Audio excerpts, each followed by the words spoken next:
Hello, my friends. Welcome to the Justus Knight Report. I want to let you in on a podcast I do with Lisa Haven every week that's broadcast on KDOV Internet Radio at 9 o'clock Eastern Standard Time, again, every week on Wednesday.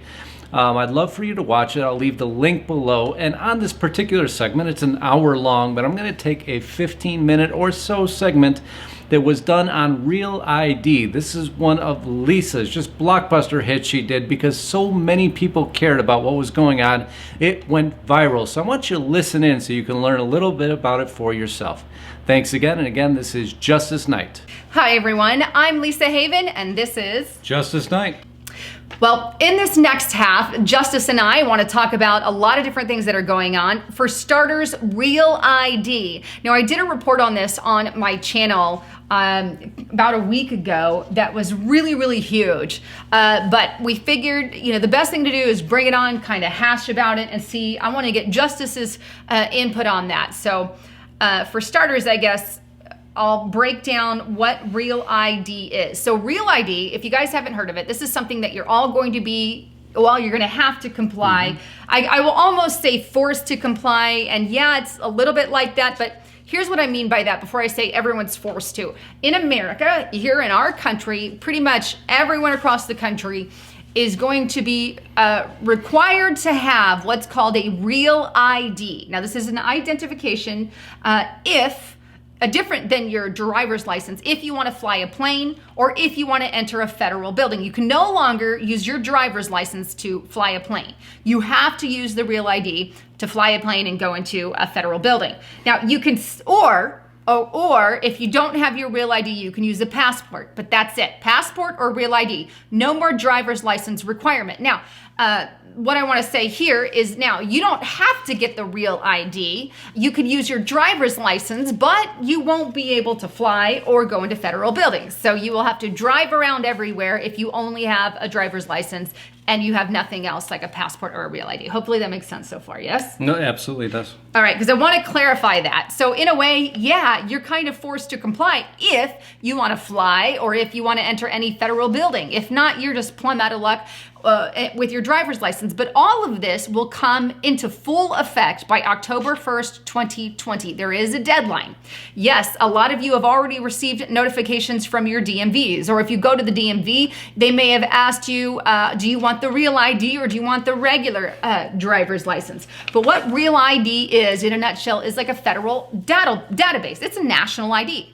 That's what it is. And what that means is if you, usually it has like a little star in the upper right-hand corner that says Real ID. Or it doesn't say Real ID, but it will distinguish what a Real ID is. How do you get these? If you wanted to upgrade to the Real ID, what is required? Now that's where it gets a little more interesting because normally if you go to the DMV, all you need is proof of residency and bada bing, you got your stuff, right? But now you're going to have to go to your DMV. In order to get the Real ID, you have to prove quite a few things. You need your social security card, your birth certificate, a full scan on your face, and not that of what they do for your driver's license. This scan is linked with facial recognition technology. It's different from your driver's license because right now you take your driver's license to the airport. They don't see your picture with your picture on your ID, right? They have a photo, they have a little screen in front of them. Well, on the Real ID, the picture will be able to come up on a database in like the TSA at the airport where they can physically see your picture and they've got your picture here on your ID and then they have your face. Right now it's just your face and the card. Now it'll be your face, the card, and their screen. This is a different technology than what's on your driver's license. So 100% facial recognition technology, similar to if you want to call like a Facebook style, but basically a database of your face for the federal government, not just state. This is all for federal. So it takes it out of the state hands and gives way more power to the federal government. This is huge. And of course, you're going to need to prove residency in addition to that. So there's a few more things that are required, which makes it a little bit eerie for me. Now, this is not the mark of the beast. I know a lot of people say, oh, it's not the mark of the beast. It's similar to an ID. However, what I will say is there's definitely a scary line to be drawn because It's just more of that data stealing information. It's more of that data taking and taking that privacy and saying, now we've nationalized you. Not only do you have a state ID, but you have a national ID. And if you have a passport, well, then you have kind of a world ID, if you will. Okay, hold on one second. My phone's ringing. Hi, George. Mr. Orwell, how are you, sir? Because that's where we're at. I mean, what you're describing, this is Orwellian to the nth degree. This is everything, correct? This is facial recognition. And again, I wanted to kind of interview Lisa myself on this one because I heard the article go up. I saw it go absolutely viral. It was amazing to so many people cared about the topic. I've never seen a video of yours in a long time go to that level, which just tells you that people weren't aware of this. People didn't even know this was happening, correct? Not until you go to the DMV, or not until you need a new driver's license. You move, you want to change that, people are finding out then, because you'll get this notice from the DMV. You have to do this by 2020, or you have to have this ready by 2020 if you still want to fly in an airplane. Who doesn't fly anymore? It's a rarity. You know, so it is almost that forced compliance, but definitely George Orwell's 1984. So you're going to build a database. So we're going to take facial recognition, which you cover 100 times. Facebook having the biggest facial recognition database prior that existed. The CIA envied their database. So now we're going to give it an additional layer into a federal ID program. And this is only in the state of Arizona? Is this every state? California? Is it going through every state in the union? There were some states that fought it. Okay.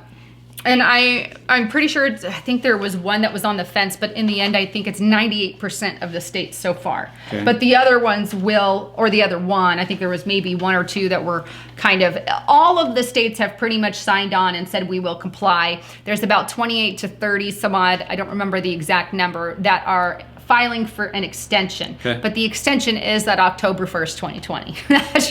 That's your drop dead date so far. They have pushed it back once before, I believe. Not 100% certain on that piece, but I believe it has been pushed back.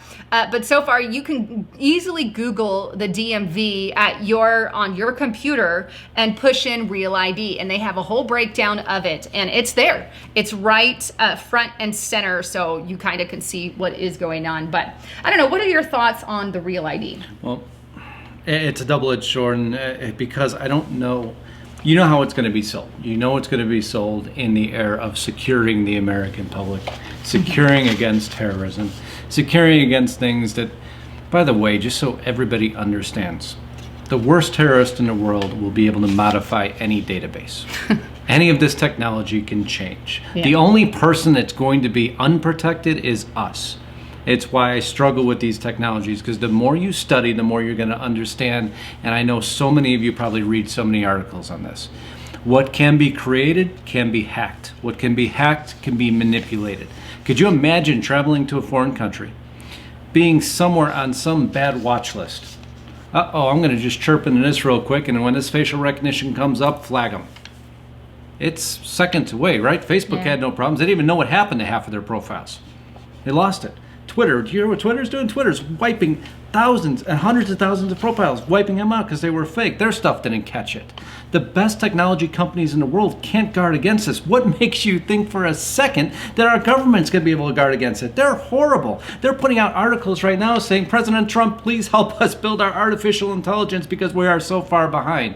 And people, and I'll see in a lot, and people are on both sides of the fence on that. Some will say, no, you don't realize they're way ahead.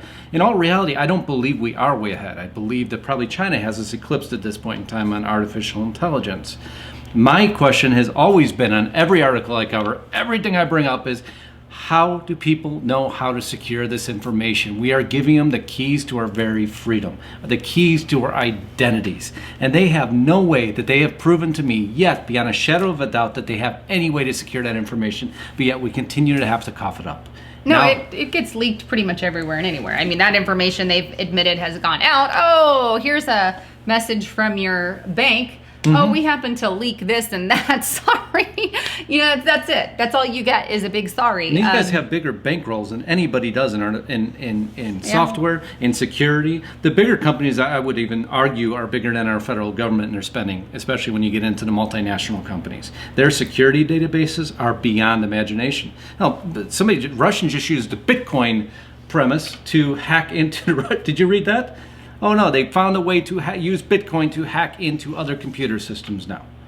Nothing is secure. Don't let anybody tell you for a second. And that's where I understand securing America. I understand fighting against terrorism. I understand the basis of all this. But when you put this article out, it sent chills up my spine. It's why I wanted to get you on my show and say, okay, here's what's going on.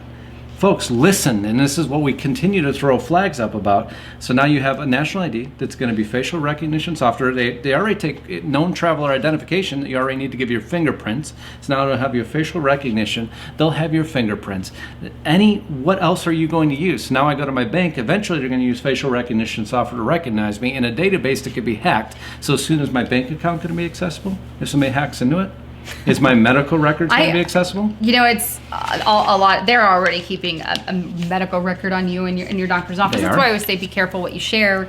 But at the same time, it's your medical. You have to share some of that personal stuff.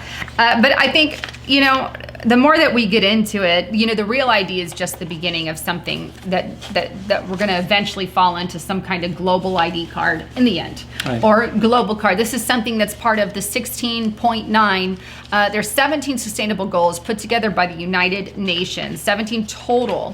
And the 16.1 is about peace, safety, and security. Well, if you go to 16.9 in the United Nations Sustainable Development Goals, that goal, and I encourage you, that's all you got to Google 16.9 of United Nations Sustainable Development Goals. You will see that they intend to have everyone with a national ID or some kind of ID card by the year 2030. This is a stated goal, and I do believe that the Real ID is just a step in that direction, because before all we had is our state IDs that could be used across all 50 states, and then we also had our passports. If you got a passport, you want to travel internationally, that was the nationally accepted. That would be more of a New World Order card if you want to kind of call it that, absolutely. But that's what we've got so far. But the thing about passports is they're country specific. So my passport doesn't give my information to the other countries, at least not yet. And I guess the part I challenge is I study technology exclusively. You study it as a big portion of what you do. And I recently covered how technology is making domestic abuse now, or stalking, in an era that's so accessible. Before I needed to have a proximity to you. So for me to stalk you or to harass you, I had to have somewhat proximity, to be somewhere near you. So now with technology, stalker, right? Yeah, great. But now with technology, I have the ability to watch wherever you go. Let's say you're on Facebook. Let's say you post on Twitter. I could see where you're at and what you're doing. So now technology's taken that proximity gap and closed it down. Because now no matter where you're at or what you're doing, I can find you and still harass you. As a matter of fact, there was a case recently, and I won't put names on it yet, where he basically had the entire Excel database built of where she had been every moment, every step. And this had gone. He went quiet for 2 years. He came back out, was to shooting at the Maryland newspaper. And he had a history of stalking. So now we're going to give the government our fingerprints, our digital ID, and you're going to wonder where this sense of security, and I think it's going to start affecting how people feel secure in their nation. When their nation's holding these blueprints. The whole reason behind this, a Real ID, is because they want to push it as a more secure network. For them. That's the key word there. Not for us. Not for us. And the whole idea behind Real ID is it was pushed back in 2005. This isn't something pushed by Trump. Let me make that clear. Trump did not start this. It was something that was already passed. The bill is already done back in, I believe, 2005. And they did it in response to September 11th. Oh, remember the Patriot Act that was passed in response to September 11th? Well, this is the same thing. They said, let's pass a now nationalized, federalized ID because we want to keep out terrorists. But here's the thing that I find even more interesting is you can vote without a Real ID. You don't even need a Real ID, which you would think if it was against terrorists and against things that were to make it more where you can distinguish illegal immigrants from legal immigrants. Well, no, never mind, because you don't need the real ID to vote. It's just amazing. I can't, I just, where these lines are so blurred at this point in time, I think it's beyond the comprehension of so many people, and that's by design. It's by design that they want to confuse you, they want to mix the message, they want to set the agenda, they want to control the agenda, they want to make the agenda an agenda that many of us won't ever be aware of, by the way. An agenda that's so far past, like you always say, probably 10 to 20 to 25 years past what we think it is. There's a reason they're trying to get this database. Everybody needs to be aware of that. They don't build technology for a short-term fix. It's for a long-term goal. It's always one step in the direction that they're looking for. They're trying to take everything a pinch further and more further in a certain direction. Well, real quick, I want to just tell you guys, I've been super stoked. We've got more coming on later, but for now, I want to encourage you guys to check out both of our websites. You can Google my channel at lisahaven.news. You can check me out there, or you can check out Justus Knight.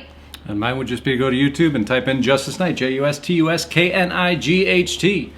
Yes, and with that, I also want to encourage you to check out my partner. If you go to preparewithlisa.com, they've got some amazing food storage options. Make sure you're prepared. Yes, we both stock food and have it on hand, not just for a rainy day, because you never know what tomorrow holds. Because I truly believe in food preparation and that food storage. So go to preparewithlisa.com. Check out some of the specials there, and it is My Patriot Supply there that you will find. Once again, that was our segment that airs on KDOV Internet Radio weekly on Wednesdays at 9 p.m. The link is below, and this has been the Justus Knight Report. If you haven't already, I hope you subscribe to my channel. Make sure you click the bell so you're informed of every new video. You can find me on all the social media platforms, but most importantly, Godspeed and God bless everybody. Until next time, this has been the Justus Knight Report. Thank you again for tuning in.